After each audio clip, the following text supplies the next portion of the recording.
Hey everyone, and in this video, I'm going to be showing you how to make fast sales on OfferUp. So with that being said, the first thing you can do is use a comparison feature. So let's say that you're selling a mattress, for example, and you want to get rid of that mattress quick. What you can do is check how much your mattress is on Costco, on Amazon, or wherever else, and tell them that in your description. For the mattress, let's say I sell it for $100. I'll say I'm pricing this for $100 on Amazon. This is priced at $1,000. That's 10% of what you'll pay as compared to an Amazon. So that comparison feature is something that I always put in my descriptions of my OfferUp listings.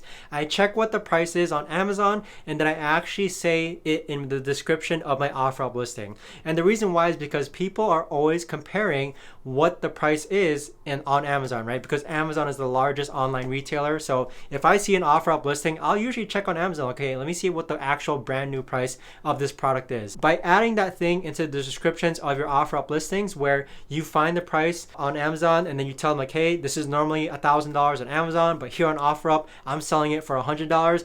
That is gonna make you sell a lot better. Instead of just lowballing, like being the lowest price in the market, yes, you'll still sell better that way, but you're not gonna get the best bang for your buck that way. So with that being said, let me know if you have any questions.